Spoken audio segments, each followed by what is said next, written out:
Hello दोस्तों, मेरा नाम है एहसान। 3ds मैक्स के बेसिक कोर्स में आपका वेलकम है। So let's begin.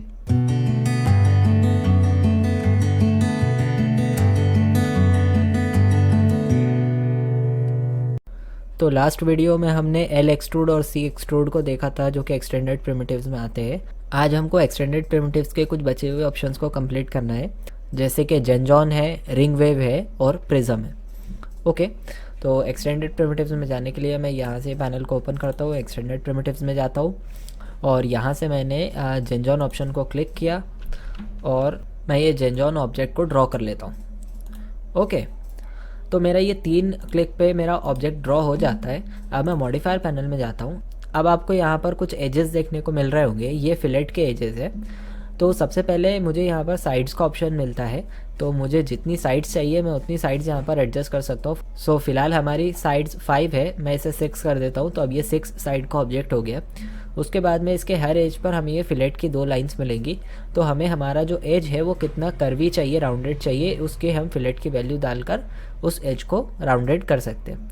ओके, उसके बाद में अगर हमें ऑब्जेक्ट का रेडियस बढ़ाना है तो यहाँ से हम रेडियस की वैल्यू को कंट्रोल कर सकते हैं। ओके, उसके बाद में यहाँ पर फिलेट की वैल्यू है, तो मैं यहाँ पर फिलेट की वैल्यू को बढ़ा देता हूँ। तो आपको यहाँ पर ये जो फिलेट का गैप है ये बढ़ता हुआ दिखेगा, तो मुझे जितना फिलेट की वैल्यू चाहिए उतना मैं यहाँ पर गैप बढ़ा सकता हूँ या कम कर सकता हूँ। उसके बाद में मुझे हाइट का ऑप्शन मिलेगा, मैं यहाँ पर इसकी हाइट को कंट्रोल कर सकता हूँ। ओके, उसके बाद में नीचे हमें सेगमेंट्स के ऑप्शन मिलेंगे। साइड के सेगमेंट्स मैं यहाँ पर बढ़ा दूंगा, तो ये जितने साइड्स है यहाँ पर सेगमेंट्स मेरे बढ़ जाएंगे। ओके, उसके बाद में मुझे हाइट के सेगमेंट्स मिलेंगे, मैं इस तरह से हाइट के सेगमेंट बढ़ा सकता हूँ। ओके, और लास्ट में हमें फिलेट के सेगमेंट्स मिलेंगे, तो मैं अगर ये फिलेट के सेगमेंट्स बढ़ाता हूँ तो मेरे जो एजेस है वो कर्वी हो जाएंगे, स्मूथ हो जाएंगे। ओके, सो ये था हमारा जेनजॉन। इसके बाद में हमारा ऑप्शन आता है रिंग वेव, तो मैं रिंग वेव को ले लेता हूँ और यहाँ पर रिंग वेव को ड्रॉ कर लेता हूँ। ओके, सो रिंग वेव को यहाँ पर ड्रॉ करने के बाद में मैं मॉडिफायर पैनल पे चले जाता हूँ और यहाँ पर हमें रिंग वेव के अंदर काफ़ी सारी सेटिंग्स मिलेगी। एक्चुअली रिंग वेव जो है वो एक एनिमेटेड ऑब्जेक्ट है, तो मैं अगर यहाँ पर टाइम स्लाइडर के नीचे यहाँ पर प्ले बटन को क्लिक करता हूँ तो मुझे ये ऑब्जेक्ट मूव होता दिखेगा, एनिमेटेड होता दिखेगा। तो अब मुझे अगर इसके अंदर मॉडिफिकेशन करना है तो अब मैं इसमें आपको मॉडिफिकेशन करके दिखा सकता हूँ। Okay, so first of all हमें यहाँ पर रेडियस की वैल्यू मिल जाती है, हमें इस ऑब्जेक्ट का रेडियस कितना बड़ा रखना है। ओके, उसके बाद में हमें नीचे रेडियस के सेगमेंट्स मिलते हैं, तो इस तरह से हम रेडियस के सेगमेंट्स को बढ़ा सकते हैं। उसके बाद में हमें रिंग की विड्थ मिल जाएगी, तो इस तरह से हमें कितनी विड्थ चाहिए इस रिंग की वो हम कंट्रोल यहाँ से कर सकते हैं। उसके बाद में हमें यहाँ पर साइड्स मिलेंगी, ये जो आपको साइड्स में लाइन दिख रही है ये साइड्स हो गई हमारी, तो मैं यहाँ से इसकी साइड्स को कंट्रोल कर सकता हूँ। ओके, उसके बाद में मुझे यहाँ पर हाइट मिल जाएगी, अगर मुझे इस ऑब्जेक्ट के ऊपर हाइट अप्लाई करनी है तो इस तरह से मैं इस ऑब्जेक्ट में हाइट अप्लाई कर सकता हूँ। ओके, उसके बाद में मुझे हाइट के सेगमेंट्स मिल जाएंगे, तो अगर मुझे हाइट के अंदर सेगमेंट्स अप्लाई करने हैं तो इस तरह से मैं हाइट के अंदर सेगमेंट्स अप्लाई कर सकता हूँ। ओके, उसके बाद में अगर मैं नीचे आता हूँ तो मुझे यहाँ पर 3 ऑप्शंस मिलेंगे देखने के लिए। सबसे पहले है नो ग्रोथ, दूसरा है ग्रो एंड स्टे एंड तीसरा है साइक्लिक एंड ग्रोथ। तो फिलहाल हमारा जो ऑब्जेक्ट है वो नो ग्रोथ पर है, तो अगर मैं यहाँ पर से टाइम स्लाइडर में से इसे प्ले करता हूँ तो ये अपनी रेस्ट पोजीशन पे सिर्फ अंदर की तरफ से ये एनिमेट हो रहा है, ये मूव हो रहा है। सो अगर मैं यहाँ पर सेकंड नंबर के ऑप्शन को क्लिक करता हूँ, ग्रो एंड स्टे को, और अब मैं टाइम स्लाइडर को चलाता हूँ तो आपको दिखेगा कि मेरा ऑब्जेक्ट बिल्कुल ज़ीरो से लेके बड़ा हो रहा है और फिर उसके बाद में एक रेस्ट पोजीशन पे आके दोबारा से फिर स्टार्ट हो रहा है। ओके, पूरा टाइम स्लाइडर कंप्लीट होने के बाद में वो दोबारा से स्टार्ट हो रहा है, लेकिन जब तक कि मेरा टाइम स्लाइडर ख़त्म नहीं हो रहा है तब तक कि वो स्टे हो जा रहा है। ओके, तो ये है ग्रो एंड स्टे। और अगर मैं साइक्लिक ग्रोथ पे क्लिक कर देता हूँ और यहाँ पर इसे प्ले करता हूँ तो अब ये मेरा स्टार्ट होगा और जैसे ही कंप्लीट होगा दोबारा से ये ऑब्जेक्ट स्टार्ट हो जाएगा, एक साइकिल की तरह ये चलेगा। ओके, तो इस तरह से ये तीनों ऑप्शंस काम करते हैं। उसके बाद में अगर आपको किसी स्पेसिफिक की फ्रेम के बीच में इस ऑब्जेक्ट को मूवमेंट देना है, एनिमेट करना है, तो आप यहाँ से की फ्रेम को एडजस्ट कर सकते हैं। फिलहाल हमारा जो स्टार्ट टाइमिंग है वो है 0 और ग्रो टाइमिंग है 60, मतलब वो 0 से स्टार्ट होगा और 60 पे आके इसकी जो ग्रोथ है वो कंप्लीट हो जाएगी।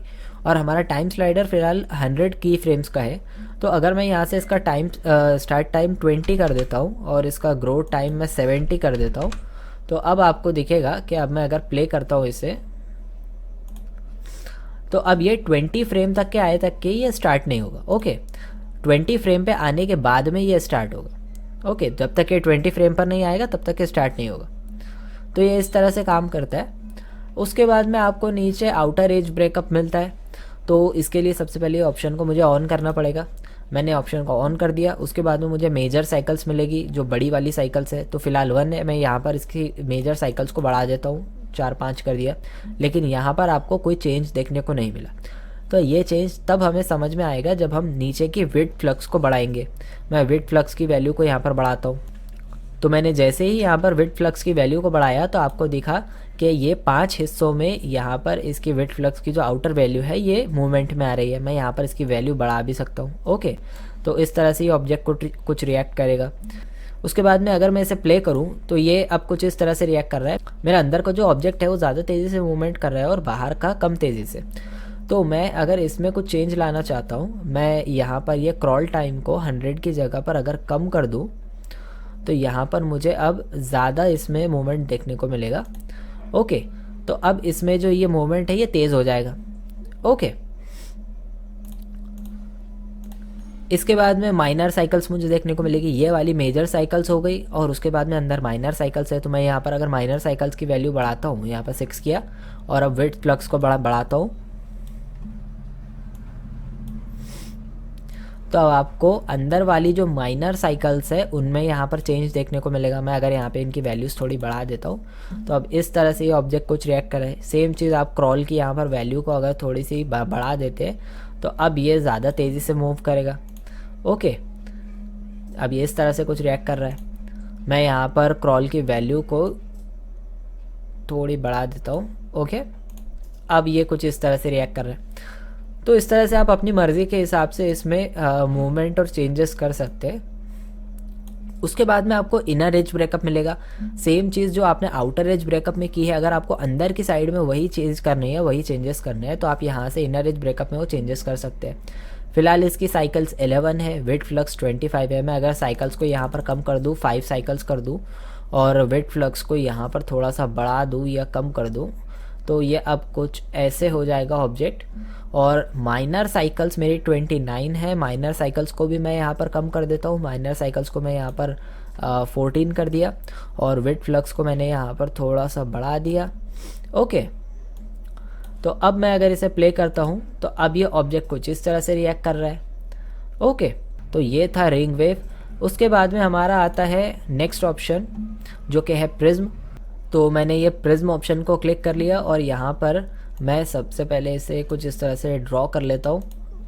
ओके, तो ये मेरा ऑब्जेक्ट ड्रॉ हो गया। बस ये एक ट्रायंगल के अंदर हाइट रहती है, प्रिज्म कुछ इस तरह से रहता है।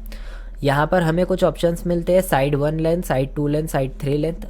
तो मैं अगर यहाँ पर साइड 1 की लेंथ को बढ़ाता हूँ तो ये साइड 1 की लेंथ बढ़ेगी, साइड 2 की लेंथ बढ़ाता हूँ तो ये 2 की लेंथ बढ़ेगी और ये 3 की लेंथ बढ़ेगी।